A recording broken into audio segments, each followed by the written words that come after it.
नमस्कार, स्वागत आहे आपल्या सर्वांचं माझ्या आई स्पेशल किचनमध्ये। आज आपण बनवत आहोत स्वीट कॉर्नचे क्रिस्पी, टेस्टी आणि हेल्दी कटलेट। कटलेट बनवायच्या तशा बऱ्याच पद्धती आहेत, पण या पद्धतीने तुम्ही जर कटलेट बनवले तर ते थोडे सुद्धा तेल शोषून घेत नाही।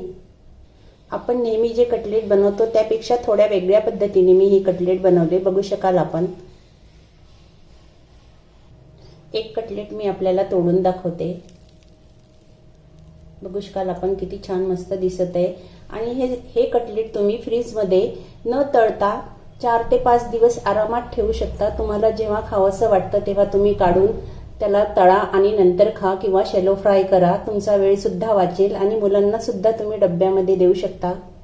यामध्ये मी भाज्यांचा पण भरपूर वापर केलेला असल्यामुळे हे हेल्दी सुद्धा आहेत। चला तर मग रेसिपी बनवूया। हे घेतले आहेत मी 2 मक्याचे फ्रेश कणीस। आता याचे आपल्याला दाणे काढून घ्यायचे आहेत। चाकूनी अगदी आरामशीर याचे दाणे निघतात। खूप चाकू जवळून लावू नका, कारण नाहीतर मग एकदम मोठे मोठे दाणे निघतील। असं थोडं दोनदा करा म्हणजे याचे छान व्यवस्थित दाणे निघतात। हे बघा, दोन्ही कणसाचे मी दाणे काढून घेतले आणि आपण चाकूनी दाणे काढल्यामुळे आपल्याला याला परत मिक्सरमध्ये फिरवायची अशी काही गरज पडत नाही। एका बाउलमध्ये ट्रान्सफर करून घेतले मी आता ते दाणे। हे आहे एक गाजर, याला मी चॉपरमध्ये बारीक करून घेतलं। तुम्हाला चॉपरमध्ये नसेल करायचं तर तुम्ही बारीक चिरू सुद्धा शकता किंवा मग किसून सुद्धा घेऊ शकतात। हे गाजर पण आपण यात घालायचं। ही एक शिमला मिरची, ही सुद्धा मी चॉपरमध्ये बारीक करून घेतली। ही आहे 4 हिरव्या मिरच्या, 4-5 लसणाच्या पाकळ्या आणि थोडासा अद्रकचा तुकडा मी बारीक कुटून घेतला किंवा तुम्ही मिक्सरमधून काढून घ्या। लसूण अद्रकच्या पेस्ट शिवाय कुठल्याही वस्तूला टेस्ट येत नाही। थोडीशी कोथिंबीर। आता यात आपल्याला घालायचे आहेत बाकीचे मसाले। 1 टीस्पून धना पावडर, 1 टीस्पून आमचूर पावडर, अर्धा टीस्पून लाल तिखट। मी तिखट कमी घालत आहे कारण मिरच्या ज्या होत्या त्या खूप तिखट आहेत, त्याच्यामुळे मी तिखट थोडं कमी घातलं। 1 छोटा चम्मच हळद, 1 छोटा चम्मच जिरा पावडर, 1 टीस्पून गरम मसाला, अर्ध्या टीस्पूनला पण कमी काळं मीठ। काळ्या मीठमुळे पण छान टेस्ट येते। अगदी थोडासा हिंग, कारण आपण यात चण्याच्या डाळीचं पीठ घालणार आहे। मीठ आपण सर्वात शेवटी घालू। आता यात घालायचं चांगलं बाइंडिंग यावं म्हणून 4 टेबलस्पून चण्याच्या डाळीचं पीठ।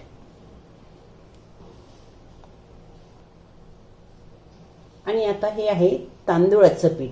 छान आपले कटलेट क्रिस्पी व्हावे म्हणून आपण यात तांदूळाचं पीठ घालायचंय आपल्याला 3 टेबलस्पून। 2। आता यात घालायचं आपल्याला सर्वात शेवटी चवीनुसार मीठ। हे सर्व मिश्रण आता आपल्याला हाताने व्यवस्थित मिक्स करून घ्यायचंय। यात आपल्याला एक्स्ट्रा पाणी टाकायची गरज पडत नाही, कारण भाज्यांना जे पाणी असतं स्वतःचं ते पाण्यामध्ये हे व्यवस्थित आपलं बॅटर होऊन जाईल।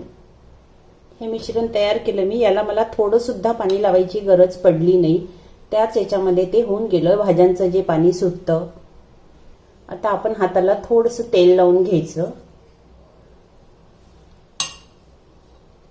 आणि याचे तुमच्या आवडीनुसार तुम्हाला जसे आवडतात तसे छोटे मोठे तुम्ही याचे आता कटलेट तयार करू शकतात। बघा, अगदी पटकन बांधल्या जातात ते। जर समजा तुम्हाला सैल वाटलं तर तुम्ही थोडंसं याच्यामध्ये आणखी बेसन मिक्स करू शकता, पण आता हे अगदी व्यवस्थित आहे त्याच्यामुळे मला काही मिक्स करायची गरज नाही।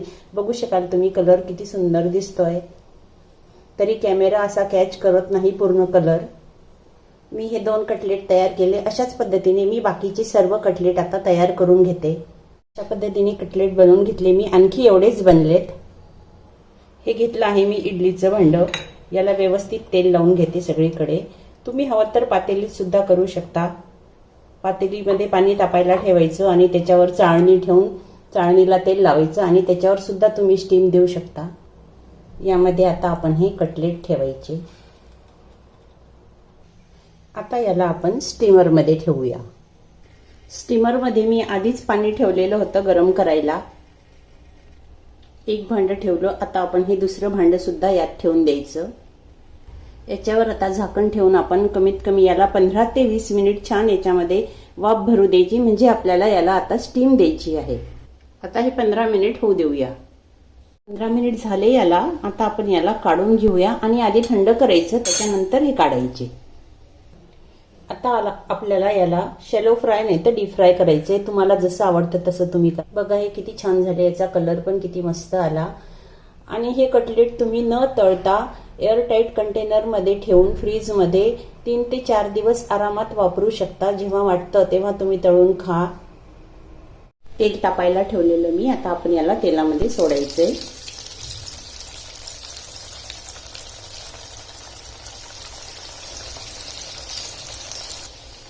मीडियम गॅसवर आपल्याला हे व्यवस्थित आता छान फ्राय करून घ्यायचे. याला दुसऱ्या बाजूने आपण आता पलटी करून घेऊया. छान गोल्डन ब्राऊन होईपर्यंत आपण याला फ्राय करून घ्यायचंय. बघू शकाल आपण हे जरा सुद्धा तुटले नाही, काही नाही, अगदी मस्त झाले. आणि हे अशा पद्धतीने बनवले तर हे तेल सुद्धा खूप कमी शोषून घेतात.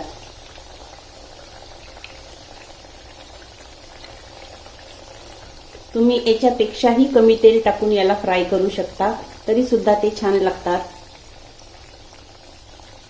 याला मी परत उलट करत आहे.